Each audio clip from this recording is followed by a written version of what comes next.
children. Thank you. So at this time, allow me to invite our speaker as the CUC Children's Department. We saw it fit that we would be having a series of online sessions on different matters concerning children. And this is our first one this year after the children's summons that they had early in the year when they had the 10 days of prayer. So we're excited that we are able to have this one come on today, and we hope that everybody enjoys and everybody feels at home. Our leader is Mrs. Esther Subuga Nalongo. I hope that we all know her. If we don't, we will probably be able to see her at the end. At this time, I would like to invite my mentor, Mrs. Ruth Matoya, who is a counselor, a psychologist, a mentor, psychologist. I mean, she is so many things. She's a teacher, she's a mother, she's a children's, like enthusiast, She's so many things that I don't know how to tell you, but this is the person who mentored me. First of all, to be a children's teacher and to love the children ministry.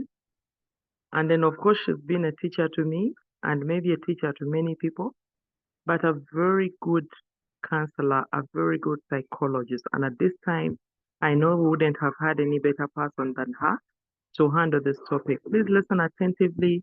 And if you have any questions, I think it would be nice if you begin to put them in the message box so that by the time we reach the end, we are able to quickly collect them, and then we can share them for any answering other question and answer session. So we'll begin by listening to her.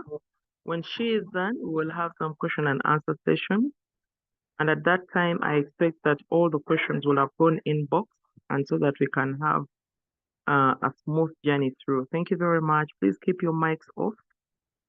I hope that everybody will be excited and will be happy at the end of the day and feel fulfilled that they will have learned a thing or two about our children. Mrs. Matoya, you are welcome. It's your time. Thank you very much, Angela. I am privileged to be your mentor. If anything, you are a very wonderful mentee. And so are so many others that I have looked at who have entered this discussion today. I want to thank you for being mindful of your children, and maybe that's the biggest motivation for attending today. I want to thank the Lord that has made most of you parents. Those of you that aren't parents, I pray that God slaps you with that privilege of being a parent. It's a beautiful journey when you are a child of God and you lean on Him to bring up your children. This evening, I was tasked to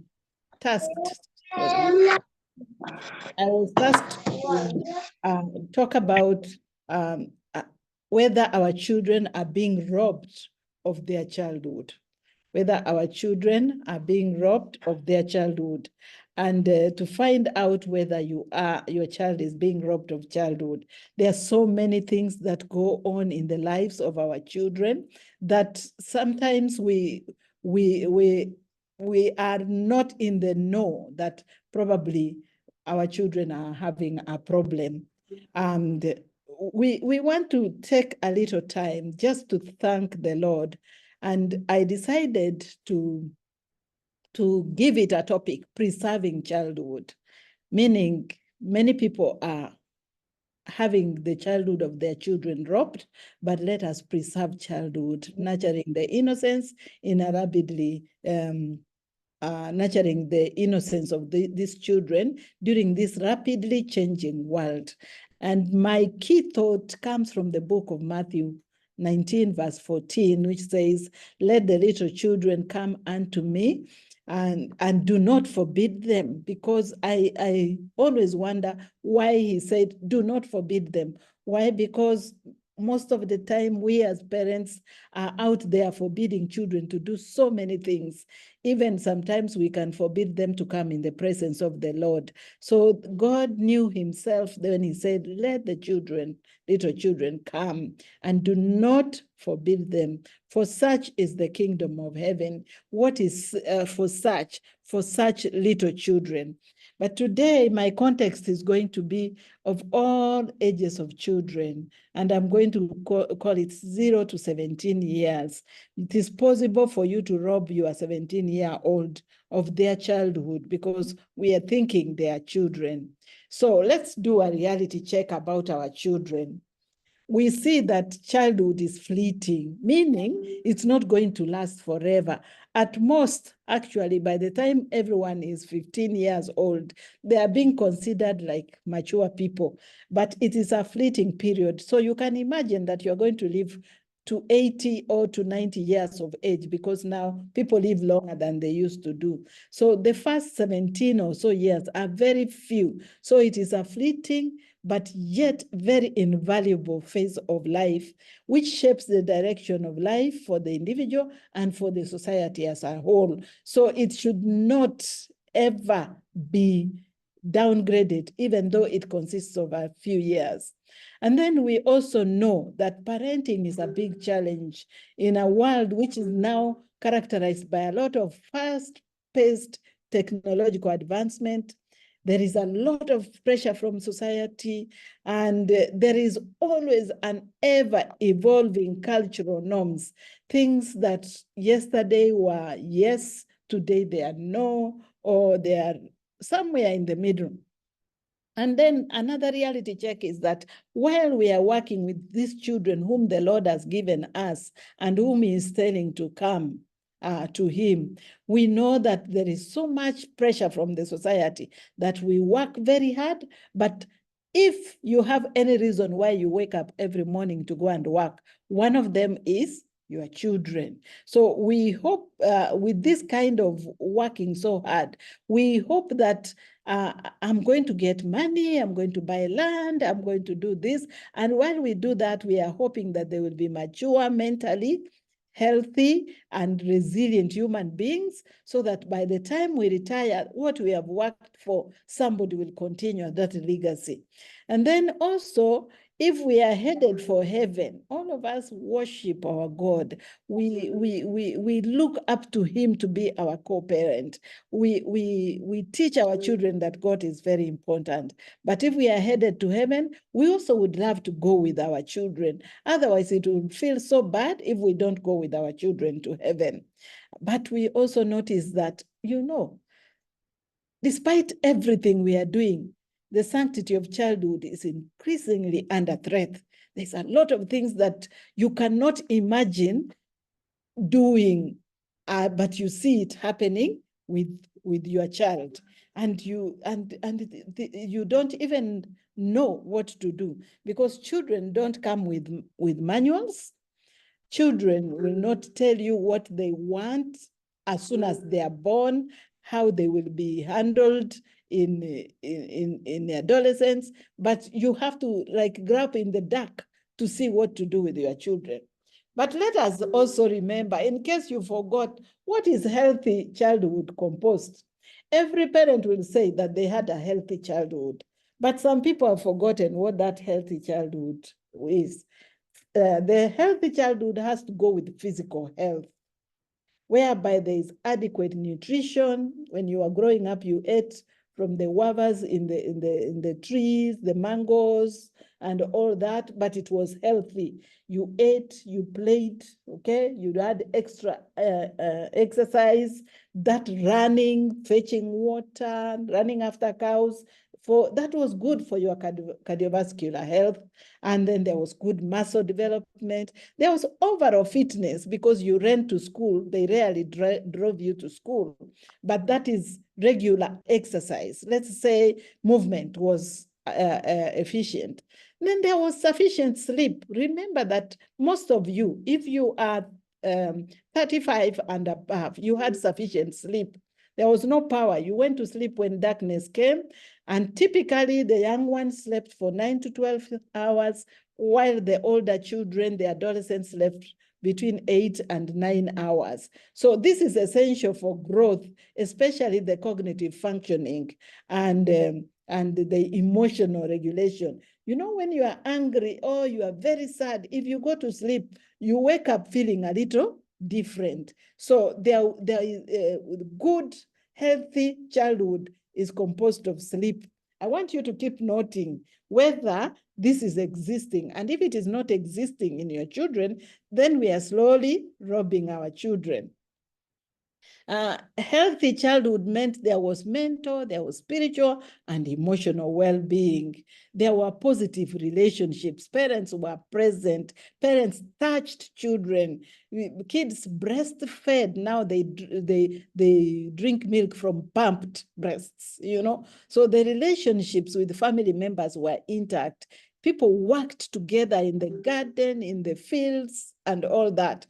Friends and caregivers were people that were known, who spoke the language the child spoke, who knew the cultural context of the child. But remember that now we bring children. If you are in Kampala, you bring someone from Arua, from Karamoja to take care of your child, you know. So the caregivers are very, very unstable.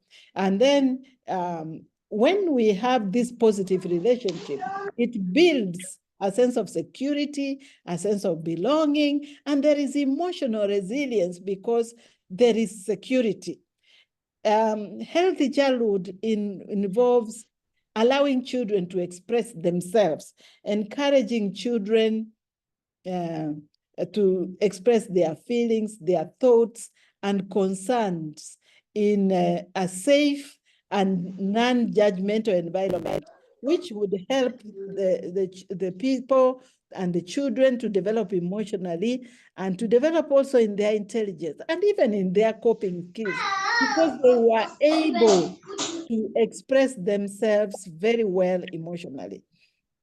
And it also involved faith, knowledge, and development. Parents had time to pray to God. Parents had time for church.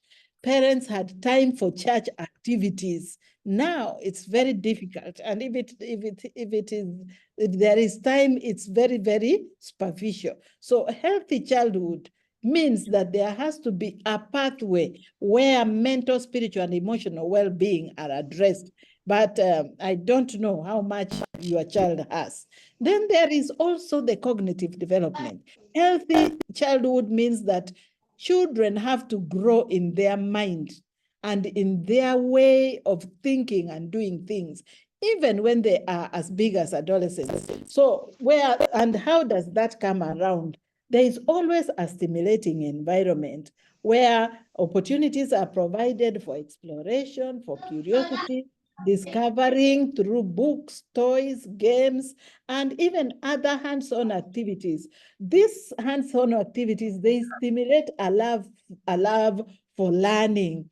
Remember that you would make an helicopter, you'd make a car, and when you do that, your imagination is exploded. You would want to make a real car, you know, when you grow up, you know. Curiosity, you would look at a butterfly and how it grows. You look for it in the plants and you study it. Sometimes you catch a grasshopper and you do this. So the stimulating environment, which provides for exploration, was part of a healthy childhood. Now, I don't know what happens when we lock our children in a 50 by 100 plot. And even in that one, we lock the gate and then we lock the door and tell the children to stay indoors. I don't know how long the environment will help them. And then there is healthy childhood also involved a lot of imaginative play. Sometimes we call it pretend and play, whereby children would be encouraged just by the conditions in which they are to imagine and play and be creative and express themselves. Have you seen children play daddy, mommy? Okay, where children play, they're driving. These days they don't do that. I don't know whether they do that anymore. Where children can make bedrooms, they can cook mini foods. Now we have toys that are already cooked, you know. This imaginative part of the cognition development of a child, allows the children to develop problem-solving skills, the critical thinking abilities, and even a sense of urgency in what they do. The child is crying, let us run, they run, and all that. And cognitive development has to do with a lot of lifelong learning. So cultivating a curiosity-driven mindset and emphasizing the value of education instills a lifelong passion for learning and personal growth. But I don't know whether that environment still exists or the children have been robbed of all that. There was also a lot of social skills and relationship development. This is what children should be going through, where they are allowed to have peer interaction, and parents should provide opportunities for peer interaction, for cooperation and collaboration. They can have play dates, they can have group activities, they can have team sports, okay, which helps to foster their social skills, their empathy, the communication abilities. Do you remember when you played in the neighborhood with your neighbors on football, and then one person broke the rules and scored where they shouldn't score from? You would even fight, but some people would come and say, no, let us say sorry to one another, and you continued with the game. Nowadays, when children when children do that, what happens? The parents go to fight on behalf of the children about how your child has taken my child's toy or has been unfair in the play. But that unfairness was a social skills development. It wasn't bad manners. But because our children are growing differently, now it is a bone of contention. The social skills development would involve a lot of conflict resolution, where children would develop constructive ways to resolve conflicts, to negotiate the differences, and even to empathize with others. This promoted healthy relationships and a lot of conflict management skills. If you notice, our younger generation do not know how to manage their conflicts, because they have not been given opportunities as they grew to have a mind and also to learn how to resolve differences between them. And then there was that community engagement, whereby children are involved in community service, volunteer work, and civic activities, which instills a sense of responsibility, a lot of empathy, and global citizenship. By the way, when they say children go out and do tree planting, it becomes a global citizenship activity. When you go out to visit the sick with the children, it's a social skill that helps your child to develop empathy and also to give a lot of social responsibility. I can do this. Maybe instead of buying all ice cream, I can keep some money to send to the orphanage so that those children can also enjoy life like I am doing. Then childhood, early childhood, has a lot of safety and security. Healthy childhood has to do with a lot of safety and security, whereby we would have a safe environment. And it was deliberate, whereby creating a physically and emotionally safe environment, free from violence, from abuse, from neglect, which is very important. Later on, we'll talk about this. Then, of course, that safe and secure environment has to do with a lot of boundaries and limits, whereby there was a lot of setting clear and age-appropriate boundaries and rules, and even expectations of our children, so that they understand the limits, they develop a lot of self-discipline, and they navigate the social systems.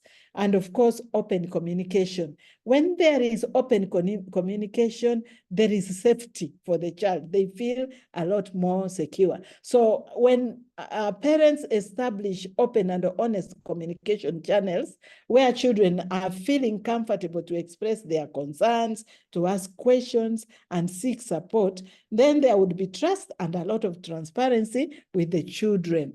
But what is happening on the ground?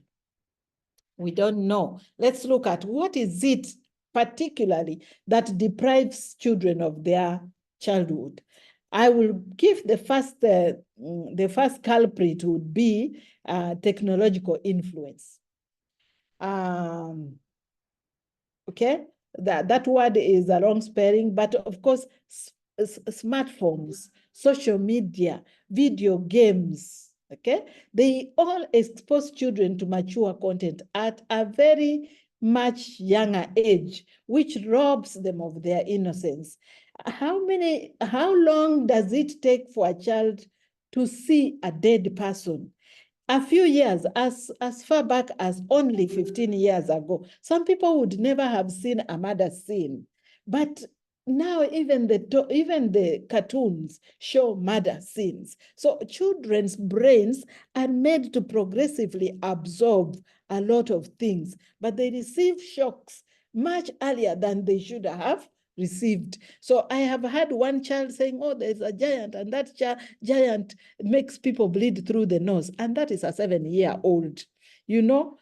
So the brain has already been shocked by things that should shock a child at 16. And at 7, the child has seen all that shouldn't be seen. So they have been short-circuited and in the way they think because of technological influence. There is academic pressure. This one, every one of us here could be guilty because we want our children to get very good grades, because we have been taught that children that go to the best schools, best in terms of grades, how many schools bring out 4s and 5s and all that. This relentless pressure, okay, and pursuit of academic excellence can actually burden their children and give them a lot of stress and anxiety. There are children now who believe that their parents love them only when they come home with 100%. But when they come with 70, they are ashamed. They don't want to be near their parents because they think their parents will not love them well enough, okay? So it deprives them of their carefree play and exploration. So they think they should take more time doing homework rather than going out and experiencing the environment. Another thing that is depriving our children of their childhood is consumerism. This is the commercialization of everything. It has bombarded children with advertisement, which fosters very materialistic values and undermining the simplicity of all childhood joys. So your child, if they don't have a PlayStation, they cannot talk among those that have PlayStations. Even though they have a good ball, they can't show it off because the other children will tell them that they don't have a right thing. Now, no wonder when these children get to their 20s and they want to choose mates, they will think about who has money. They will not think about the good man in the society. They'll say, I will not eat goodness. I will need somebody who has money. And they miss out on very beautiful relationships because of consumerism. Then overscheduling. Busy schedules. They are robbing our children of their childhood, whereby there is very little time for one of the things for unstructured play. Do you know when your child picks a spoon and starts knocking the table, he is playing and there's something going on? Or when they are kicking a bottle, probably you say that is something in the rubbish or something, but they don't have time to do anything. So any of those skills which are essential for social and cognitive development are being interfered with because everyone is busy. Parents are busy, children are busy, even workers are busy. So there is too little time for allowing the child to develop well. Another thing that is robbing our children of their childhood is parental anxiety and helicopter parenting. This is because of the pressures of the world. We mean very well. I call it helicopter parenting. Do you see when the president is going somewhere, there is going to be a helicopter hovering over above? You know, it is the same that we are doing with our children. We have very good intentions, but we are very overprotective. We have these overprotective parenting practices, which are often fueled because of the societal fears of danger and uncertainty. We are too suspicious of everything. And so the children can't even do anything. We can restrict children's independence. You know, the child is just outside kicking the ball and you're like, come in. They are talking to the next neighbor over something, and this is a 10-year-old with another 9 or 10-year-old, and you're like, are you getting married? You know, because we are being very protective. We interfere with children's autonomy. Even when they are asking, what's your name? The parent goes ahead and says, her name is so and so, because we are being protective. Someone's mic is on. Please switch it off. Somebody's mic is on. Okay. And so we don't even have opportunities for exploration for our children. We are too suspicious. True, but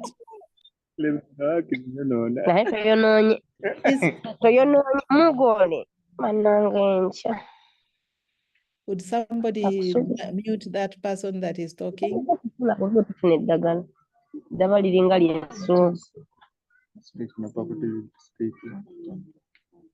Okay.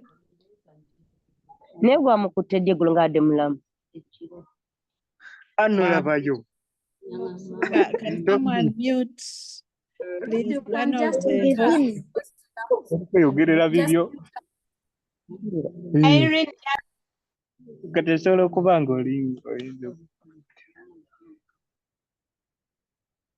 Okay, I hope they can be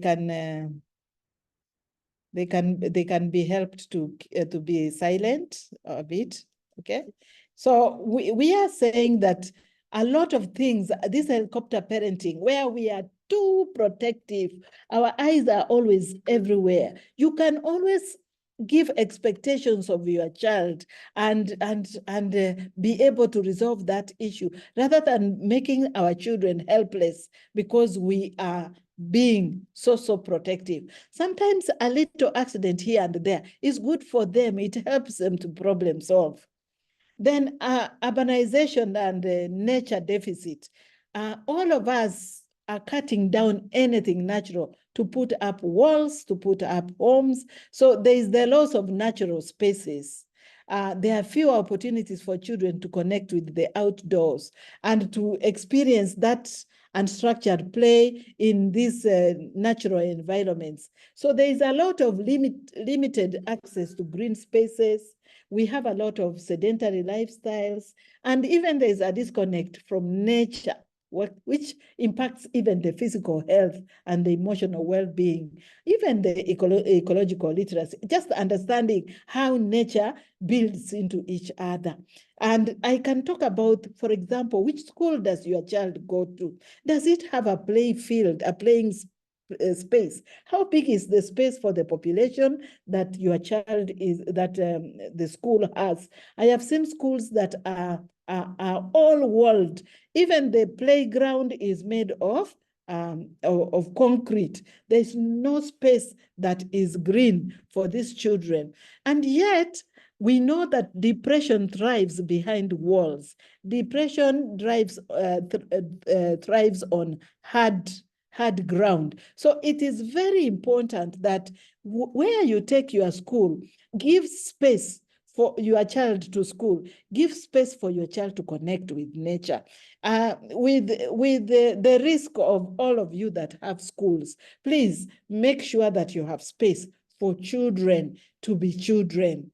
It doesn't matter even if they are 14 or 15 or 16, we still need those spaces, because when someone is highly depressed, we recommend that they go into nature. So it's very easy for our children to later become highly depressed because of that. Then, of course, there are family addictions and a lot of inconsistencies in the family. The parent who says they will do this, they don't do it, who promise this and that, and they don't do it. But there's also these addictions, which are robbing our children of their childhood.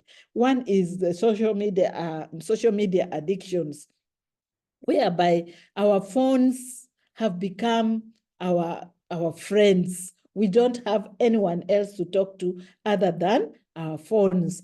And People are watching pornography even in front of their children. They are listening to pornographic music. They are reading pornographic literature. And do you know what happens? Children are exposed to things that they shouldn't be exposed at a certain age. And that has robbed them of their childhood. You'll find a child who wants to dance like any of those stars and maybe even stay a little nude. So you see a child at 8 who wants to walk half naked. Why? Because they have been overexposed and they will not enjoy what childhood is. Then there is, of course, sheer parental ignorance, whereby you have a lot of family conflict and abuse. You fight in front of the children, okay? You neglect children. Your child is the one with no uniform in the school, with no book, no geometrical set. All those things make your child feel out of place, so they cannot relate with other children as well as they should. Fighting, violence on the screen, violence in the family. When I talk violence, it doesn't just mean the fist fighting that people that are not agreeing have, but there is verbal violence. I have had one teacher or one matron told a child that the only thing you can become is a second wife. You know, that is verbal violence. You are telling an 11-year-old P6 girl that the best thing you can become is a second wife. Why would someone speak curses over their children like that? You know, some of us parents curse our children long before they even start being adults. You say, oh, you are foolish, you look like this. Every time you utter a negative word against your child, especially one that makes your child feel like they have had a derogatory thing, you have pronounced a curse upon the child. You tell your child you are stupid, definitely that child will be stupid. You are ugly, that child will walk, even however beautiful they are, they will feel ugly. So when you are ignorant and you use bad words to think that you are motivating your child, that is pronouncing a curse and robbing your child of the childhood that they should have. Then there is, of course, lack of spiritual guidance in many homes. People go to church, but they don't open Bibles until the next week when they are going to church. They pray for food, but they never pray for anything else. Then, of course, things like comparing children with one another. Why don't you look like so-and-so's daughter? Why don't you do things like so-and-so's son? Now look here, I don't know why I gave birth to a foolish one like this. You know, these comparisons rob children of who they are. So what are the consequences of all these things that we do to rob children of their childhood? We have the psychological impact, where we have premature exposure to other adult themes, which eventually will lead to anxiety, they will lead to addictions, they will lead to depression, and of course, loss of self-esteem. When you use a bad word, you kill the esteem of the child. When you neglect a child's emotional needs, they become depressed because there's a gap, a space where they can't do it. Then, of course, addictions. They will find something else to do. When you are too busy, they will find something else to do, okay? Then, of course, there will be social implications. Children that don't know how to do anything or even to think out of the box. Of course, there will be stunted creativity. Children don't know how to be creative anymore. If it is meat, they only know how to do it the way you taught him. They will never want to do it. Suppose I do it this way, how will it be? So that stunted creativity, a death of all the imaginative play, it stifles all the creativity. So the creativity is essential for problem solving and innovation in childhood. So you have children who cannot think out of the box when they become adults. Then there is long-term well-being is destroyed, whereby the erosion of childhood innocence can contribute to a generation which struggles with identity formation and interpersonal relationships. Ask an average child these days, how many friends do you have? Majority will say, nobody likes me in my class, or I have one friend, or I have two friends. They don't have many friends. Why? Because there was no environment to allow them to relate with many different people. Another consequence would be in adults that are bitter, that are angry, that are narcissistic in nature. What do I mean when I say this? When parents have their own problems and they have not sorted them out, and they meet these problems against each other in the house, never say that it is between me and the mother and the child has nothing to do with it. No, it hurts to the core. I am sure the adults in the group here can relate to when you saw your parents being mistreated by another parent. You get angry, you get bitter, you get very apprehensive about relationship. And if not, later on, you also treat other human beings the way you saw adults treating each other as you are growing up. And then there are some mental health breakdowns which come out when children have been robbed of their childhood.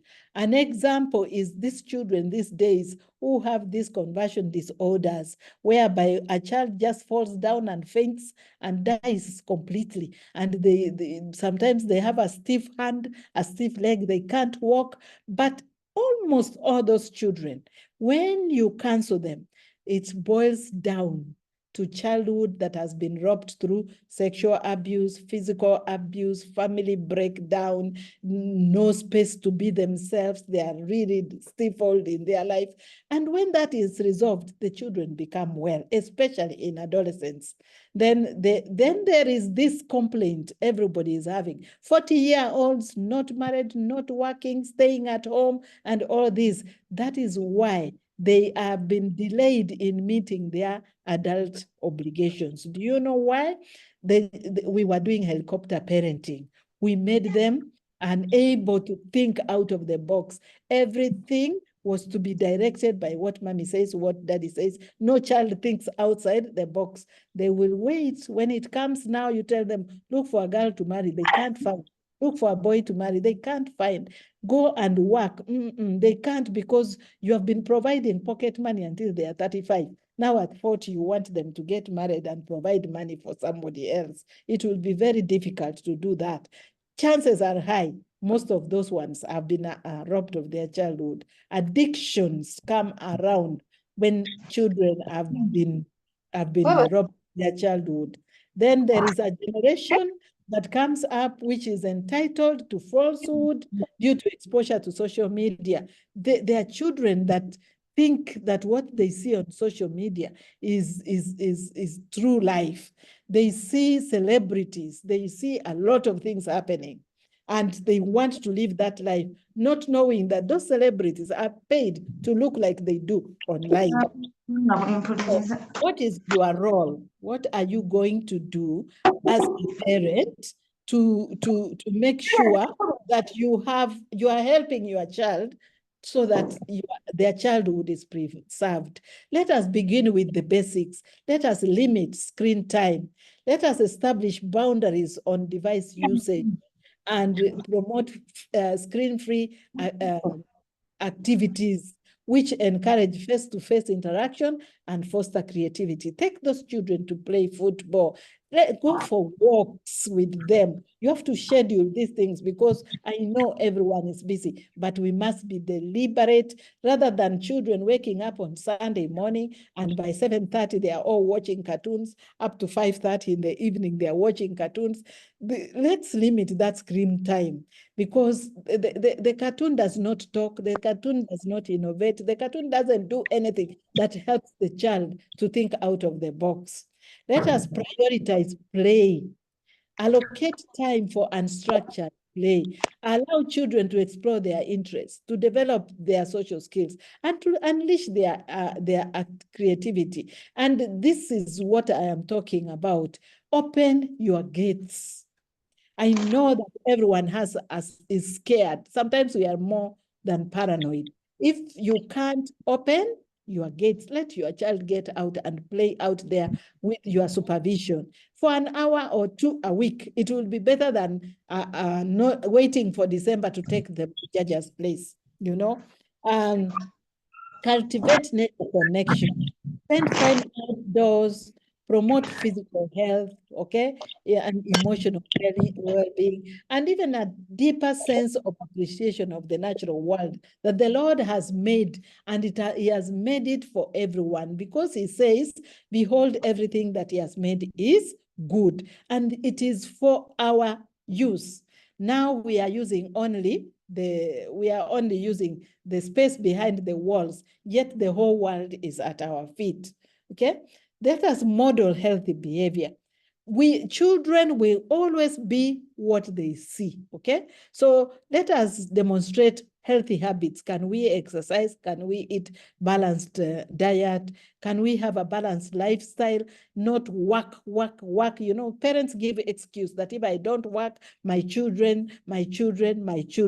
You will work yourself to death, stay without a father, without a mother. Can we balance so that we form relationships with your child? Some people work like that. They don't make a relationship, and then you retire, and the children you are working for are not in your life because you did not take time to make a relationship with them. Okay, and it will also help them to be empathic when you model those good when you model empathy. For example, if a child falls, don't say, stand up, you are foolish. Go there and say, sorry, that must be painful. And then you can say other things later. But if you don't model empathy, they will not be empathic towards you at all.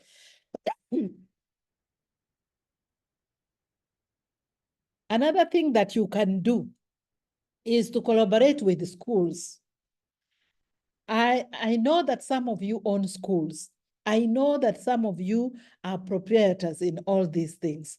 But while we need that academic excellence, we also need healthy children that will form a new generation that is as strong as you, who are the proprietors of many businesses. So let us encourage schools to prioritize research, creative arts, socio-emotional learning to enhance our children's holistic development. I go to boards sometimes and I hear parents saying, these children are not being pushed hard. These children must be pushed hard. In fact, we are going to make sure they stay for another week. Let us move the classes up to 6 in the evening. We'll pick them at 6. My dears, we are robbing our children of their childhood. Instead of encouraging schools to rob our children's childhood, let us encourage those schools to give our children our holistic childhood.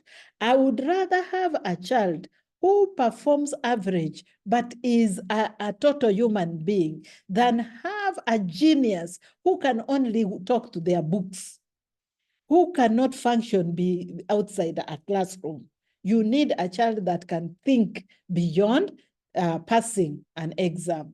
And that goes with the next point of promoting child-friendly policies. Let us advocate in schools and outside schools for policies which protect children from exploitative marketing practices. And I will say this, and prioritize their spiritual, emotional, and social well-being, especially in schools. The policies like sleep. Do you know when your child goes to sleep in that boarding school and when they wake up? I once worked with a school where children went to sleep at 11. These were 8, 9, 10, up to 12-year-olds sleeping at 10, 11, and by 4, they were up. Well, the school used to perform.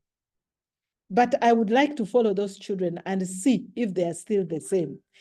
Child-friendly policies in school. Let us train the caregivers that we have to help you to parent, to affirm your children, to train them in love and kindness, to have empathy. The matrons in school, for example, that matron who was telling an 11-year-old that you the best you can do is become what? A second wife. Why? She was laughing in class, and she was brought to the dorm to do a punishment. And the matron says the best you can be is a second wife. Really, an 11-year-old is not thinking about marriage, but she's being told how she's going to be a second wife. Let us also train even teachers, by the way. Those of you that are teachers and are parents, you need to know that you are, aside from the parent, if you are a teacher, you are responsible for how this child comes out, not through passing exams, but through responsibility, through empathy, through love and care for themselves. Some teachers will use negative reinforcement to make children pass. They beat, they abuse, they isolate, they shame, and I would give examples of so many shameful experiences that I have seen in schools. Let's say boys at 11 don't like bathing. That is very normal. At 10, they don't like bathing. But I've gone to a school where an 11, 12-year-old are being made to bathe in public because they feared to bathe when the others were bathing. So the P1s are looking at this P6, P7 boy who is naked in the middle of assembly, So let's have those things that rob children of their childhood. You can imagine how these boys who were naked in the middle of assembly, even when they are 30, somebody will remember, this is the boy who was naked when we were in P2, So we need to have those policies in place. And as parents, let us help the schools where our children are being parented, that they come out even better. And another thing I would like to say is that wherever there are relationships, there can't fail to be problems. You might disagree with your spouse, you might disagree with your significant other, you might even have a lot of chaos, but please seek help. Because when you don't, you promote a lot of stress among the children. Seek help, or even you would rather go away than keep fighting in front of children, because you bring up wounded children. And when somebody is wounded, they wound others and they wound themselves. So they make the wound in themselves even bigger. So if you have problems as a parent, don't rob your child of their childhood. Go and get help, or try and find a way that you are not going to show your pain in front of the children. But also promote a lot of talking so that you have feedback from your children. And sometimes they even tell you, Daddy, this is what we want, and all that. The book of Ephesians 6, verse 4, exhorts parents to bring up their children in the training and instruction of the Lord. It emphasizes the importance of nurturing your spiritual, emotional, and physical well-being of children. This is the verse which tells children to obey their parents, but also tells parents, don't do what? Don't exasperate your children. Don't make your children annoyed or something like that. So, but bring them up, okay, in the instruction of the Lord. And the Bible is very rich about what you can do. And then, of course, in the book of Romans 12, verse 2, it emphasizes that we do not conform to the world. While we need to guard against all these worldly influences that threaten to rob our children of their innocence, we as parents can include addressing the pervasive impact of the media. Let us be clear, because children are seeing pornography, they are seeing LGBTQ, they're seeing a lot of things. So get informed, you as a parent, and answer the questions of the children. Those things that are showing that everything you want, you must buy and you must get from online. Let us tell our children what we can do and what we can't do. And of course, there is that society pressure. Your child has to go to Namagunga. Your child has to go to these big, nice schools.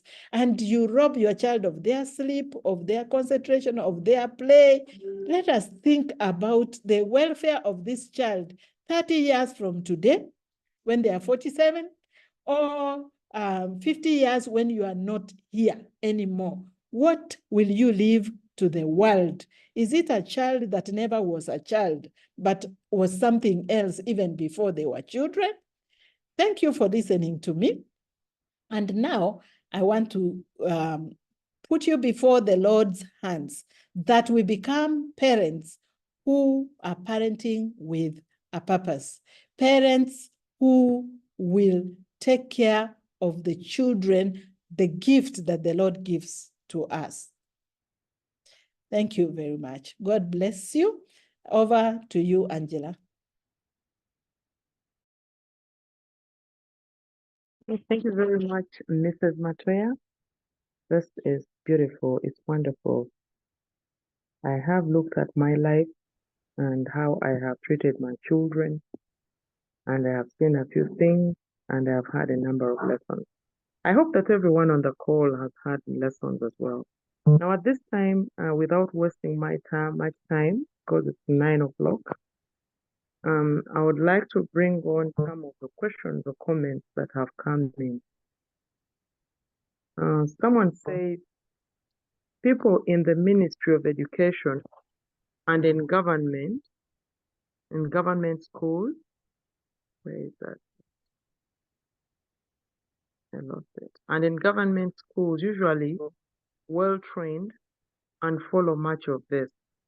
It's those in private schools that are overwhelmed by competition among schools. Well, that was a compliment, I think, about some of the comments that you made, looking at choice of school and having the children having enough time to play and all that.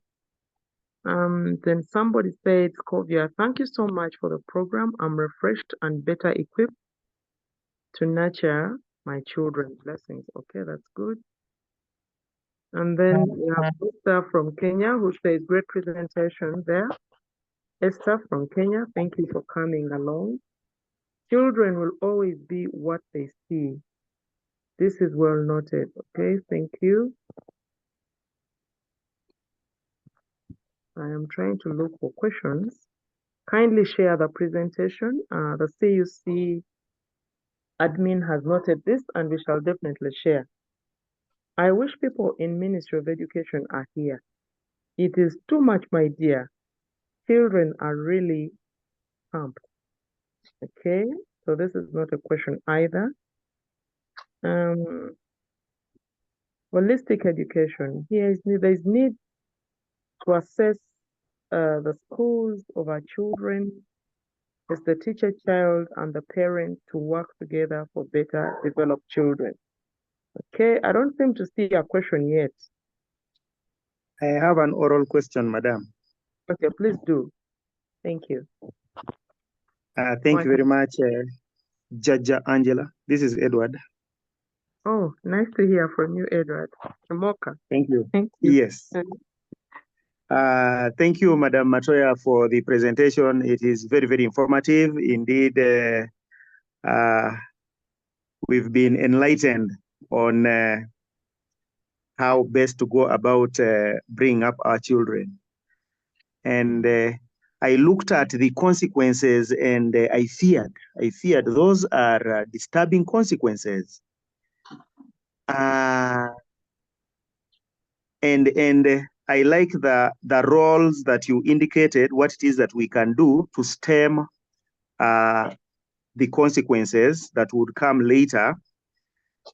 And I'm thinking to myself, we should also add reading to it so that when we deny these children or when we limit their screen time, let's give them books to read, storybooks to read. I think that helps them cultivate imagination and creativity. But more than that, the question that I had was, indeed, in your presentation, you indicated to us that in the past, while growing up, we would interact with other children freely and, fight and sort out things there. Unlike today, where we have walls so that the child is then limited. And we are also living in a dispensation where we cannot run away from these gadgets, the phones and the TVs, the tablets, we can't run away from. So really, how can we effectively navigate this? Because these phones and tablets are here to stay. how can we navigate this to bring up this child in a way that does not deny them?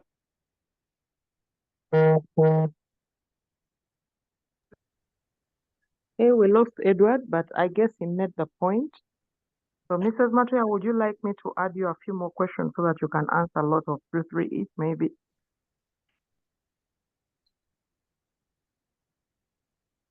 Or we go one question at a time. But I think for time purposes, Just I write will all the do. questions, please. Let's Pardon? have let's have as many questions, then I can answer them at a go. Okay, very good. So there is a question in the chat which says, I have a daughter and she's 14 years old. I'm always stopping her from meeting her friends far away from home. Am I doing a bad thing? Then there is another question which goes,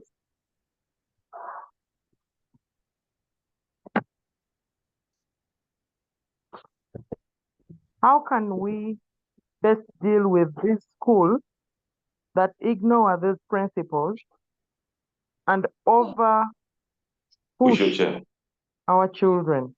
Okay? How can we go about the schools? Okay?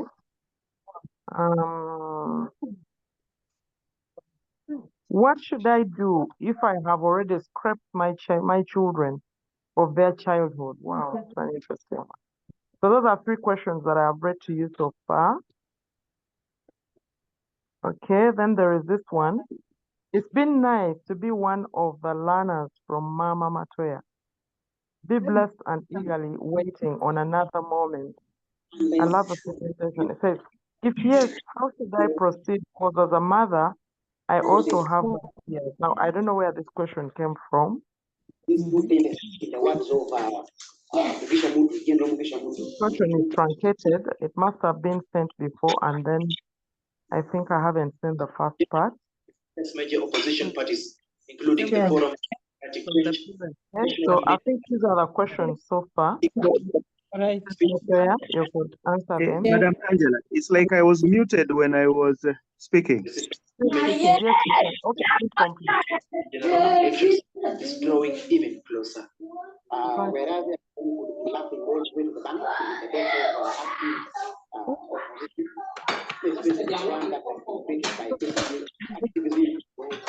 Cherry, have you put washing control?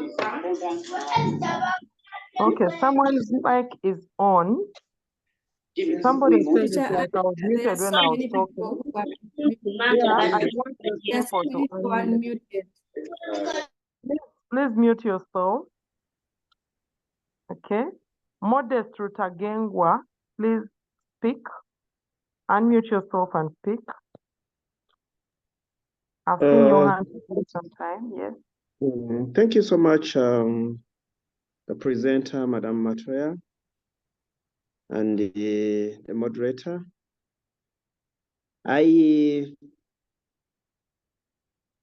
am a parent of 12 and 8, 12 being a boy and 8 being a girl.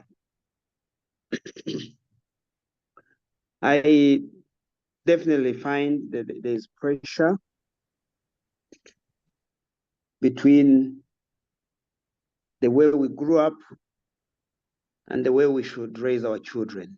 There's a lot of scenarios that are conflicting, being that we are into a different, today we are into a different era than the one we grew in. So now, I would really want Madam Matoya also to factor in the current situation we are in, the current era we are in, so that we also give it credit. Yes, I really think that children are missing a lot when they are on TV and social media. But I think there is no way we shall run away from this era we are into. And I think the best way is how do we, my biggest task is how do we marry the two? How do we because we cannot run away from the current technology. So how do we marry the two? How do we marry the outdoor games vis-a-vis the indoor games? But also we should also be of we should appreciate certain situations that, yes, the current situation, it could be keeping our children indoor more, but has it improved them in other fields of education, in other fields of improving their speaking, improving their sense of listening? Do we really appreciate certain things? And how do we marry the two, and how do we balance the two? Thank you so much. Okay. All right. I think I can answer those questions from now, those ones for now. I want to go to the first question, whereby someone was asking about these gadgets. We can't do without them. How do we regulate them? I want to say that the use of gadgets is very addictive. Sometimes we use gadgets on impulse because that's what we think we have been. Almost all of you at one point did not have a phone, but life went on. And when you got the phone, it became a lifeline. I need us to all know that we can train the people that we work with about your use of gadgets. Most people will not call other people after 10 in the night or even after 9. And if they do, it has to be really, really because they know that it is an emergency. But that is what society has trained each other about. You don't call after 9. And that rule has stuck. The boundary, they have drawn a boundary like that. Now, parents are using gadgets even during mealtime. Yeah, it's important for you to say, when it is mealtime, we will not have gadgets at the table, including you, the parent.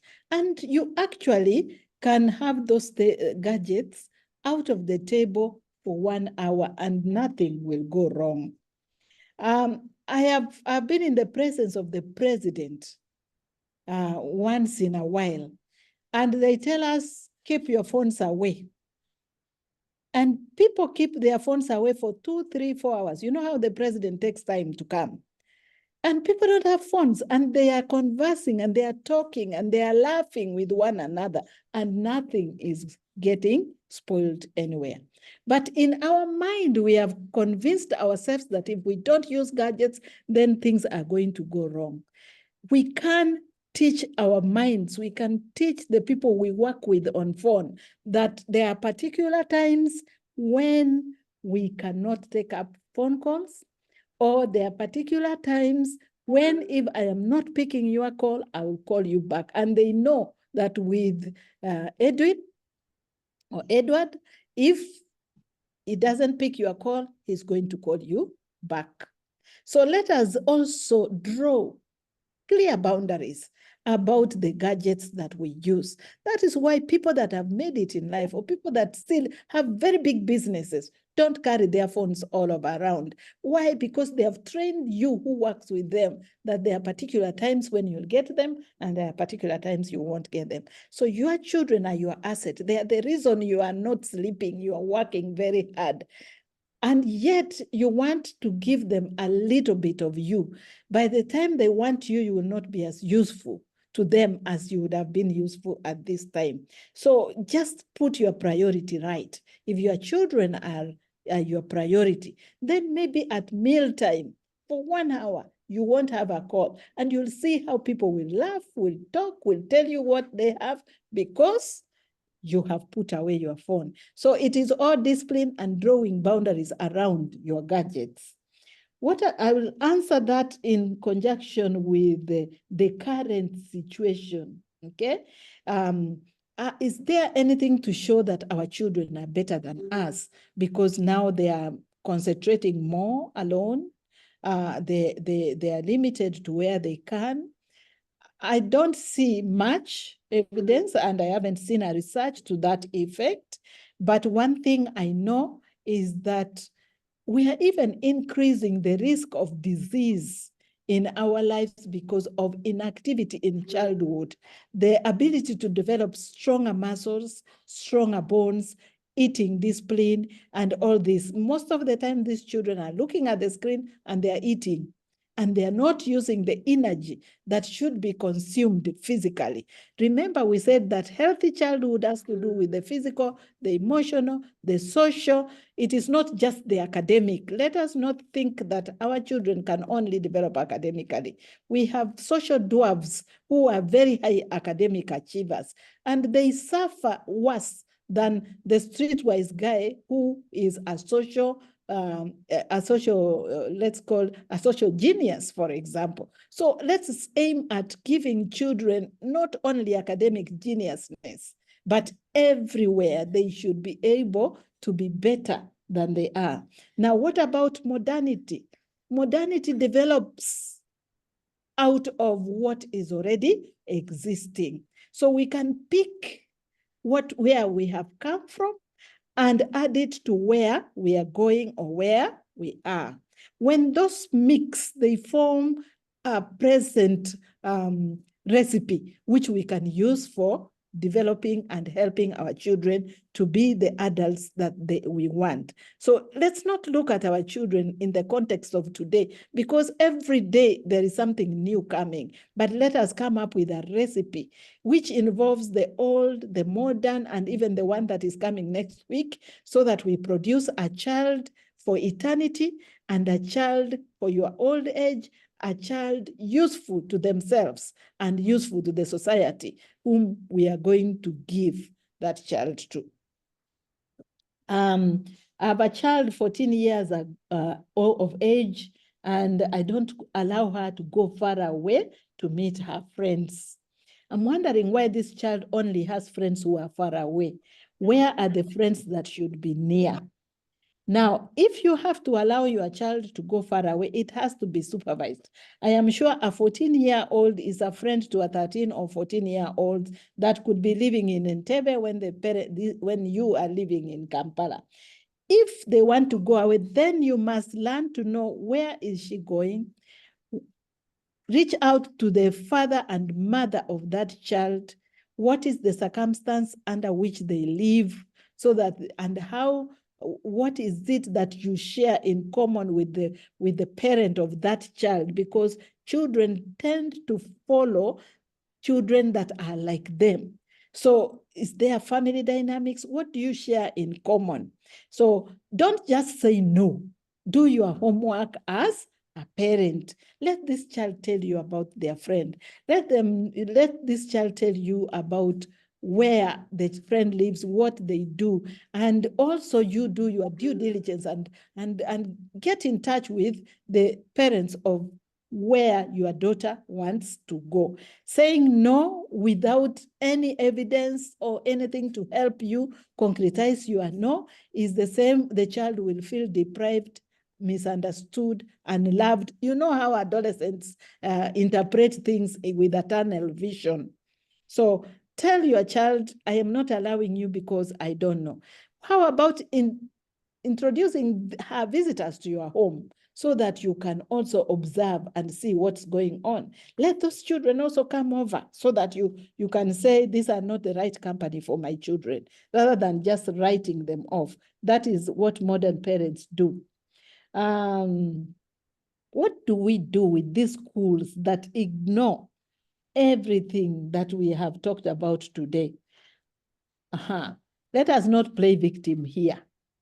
It is very important that you know what you want for your child. There are schools that are just academic excellence centers, but that's not all that is going to be about your child. You need an academically excellent child who has social skills, problem-solving skills, who can think out of a box, a person who can help themselves, and so many other things. Now, some of the very good academically performing schools might not be very good at building the esteem of your child. So do your homework. Don't just look at academic performance. Look at a school that gives your child holistic development. Are they human beings that can be useful to themselves, to the society, and have a social network that is good for them? If you take your child to a school which is only academically good, they may excel, but they lack in so many other things that by the time they are adults, you will be regretting, and you'll only be saying, I took you to the best schools. What has happened to you? The best schools were just academics, but they were not social, emotional, spiritual developers also. So get your child out of that school, take them to an equally good school that has this other thing.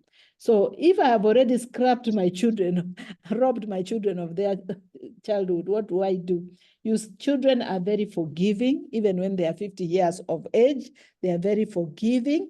If you humble yourself and tell them what ought to have been, and apologize and ask them to give you an opportunity to love and care for them, even when you are older. They are very forgiving, and they are always willing to work with parents if you are genuine. Stay consistent, and from now henceforth, be a good parent from wherever you can be.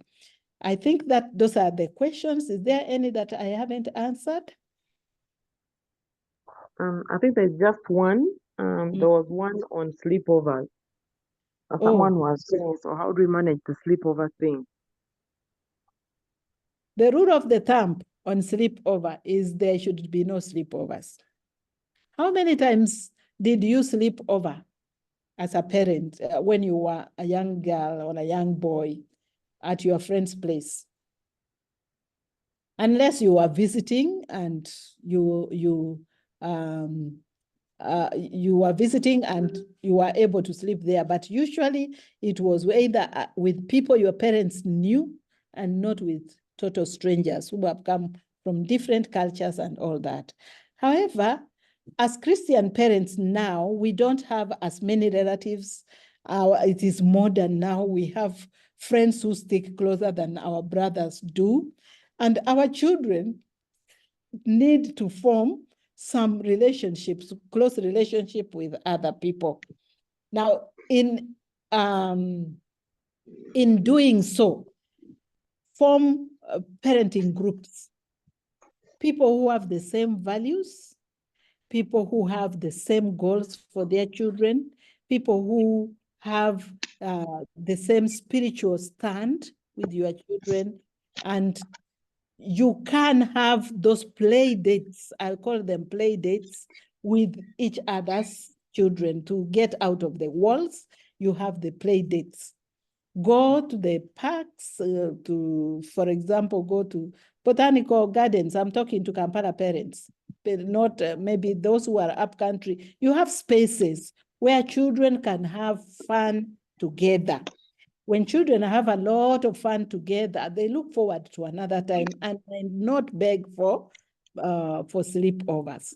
But when they are in the absence of that, and you have parents with same values, parents with same goals, parents with ideas and love for children in the same way, then you can allow each other's children sleep over in each other's home with your supervision. With your supervision. You dictate the time of sleeping, you dictate the time of eating, the time of waking, and the rule should be the same as the one in their home, so that they don't think that in so-and-so's home, the rules are better than in our home. So they shouldn't think they are going to experience anything so different. They will notice that you eat kaunga in your home. They will notice that you sleep on a mat, in your home, just like the other home is. But it shouldn't be a place where children feel like they have now got freedom to break the boundaries that are there within their home. That is the exception. But the rule of the thumb, children don't need to go sleep over if they have special times to play together during the days and all that. Thank you very much. There's just one last one, and then I will invite Mrs. Nsubuga Esther to make the last remark and closing prayer. The last one also comes from Mrs. Nsubuga, which says, how do I avoid robbing the childhood of an oversensitive child? An oversensitive child. Okay. I need to, that's a presentation for another day about the personality traits of children. There are children that are oversensitive, meaning, and you will have children that are not sensitive at all, and there are children that are very sensitive, and there are children that are carefree, they don't care. You know, you will have all those kind of children in your family. They don't come the same. But an oversensitive child is actually the easier one to give a lot of childhood. Open opportunities for them to explore their thoughts and their feelings, communicate. Let them tell you how they feel.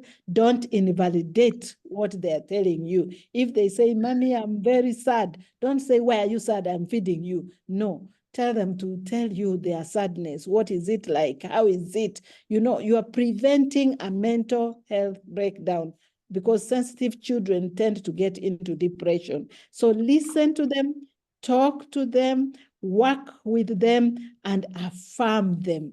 Children are sensitive because they are not so sure about themselves. So whenever you see a little effort on their part, please affirm it and make sure it is celebrated. When they make mistakes, you must be slow to do what? To criticize the child, but to find out, why have you done this? What was going on in your mind when you did it? Give them time to communicate. After that, if they have done mistakes, then punish them with clear reasons. But that one of blanket punishing, they will think they are the ones to blame, and it becomes even worse. But that is another day. Thank you very much, Angela. Thank you very much, Magenta. Thank you very much, Mrs. Matoya. Because of time, I will now invite Mrs. Esther Nsubuga, and then she will do the closing prayer as well.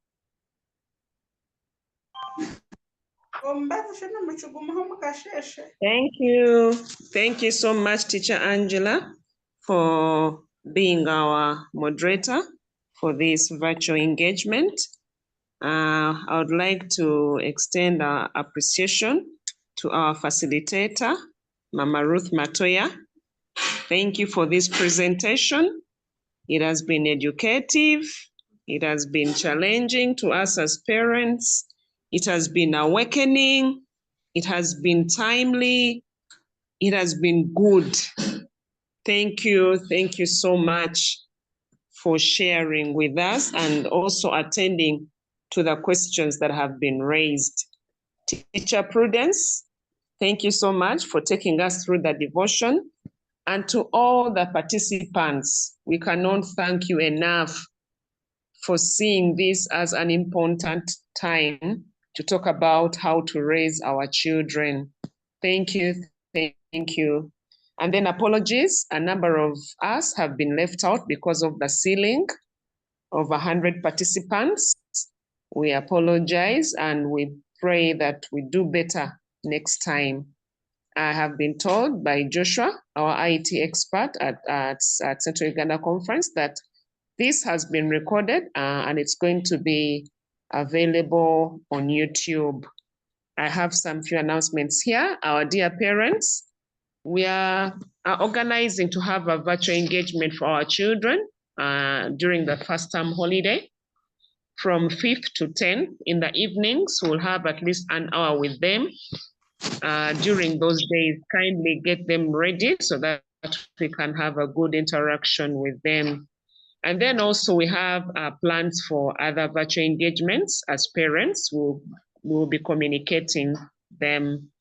And then finally, we are expecting to have our Bangulido again in December from 9th to 15th. Yeah, The fee is 130,000, and you're going to be at Lakeside College, Luzira. We'll share with you the contacts of the treasurer so that you can begin depositing the monies in the money is there. Otherwise, can't thank you enough. May God help us fulfill our responsibilities as parents, much as it is very, very challenging. But with such sessions, we get to learn more. We get to have ways of making right what has gone wrong. And I know God is on our side, very ready to help us as a co-parent in parenting our own children. With these few remarks, I request that we humble ourselves for a word of prayer.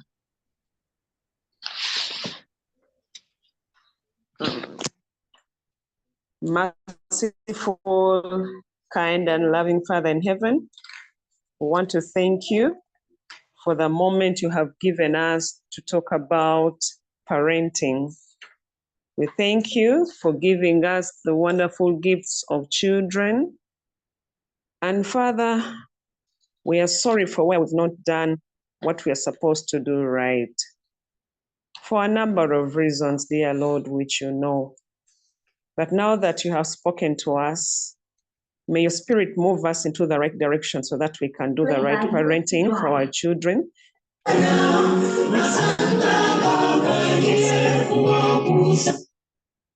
Despite the challenges that we are faced with.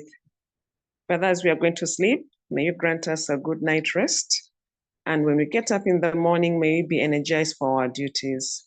We continue praying for our facilitators and all the organizers. May you bless them.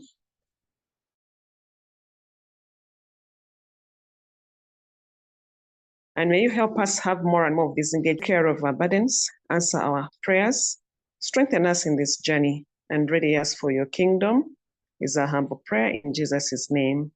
Amen. Amen and amen. So good night, everyone. Thank you for attending. Good night, Teacher Angela. How You're are we welcome. receiving the recording? Could we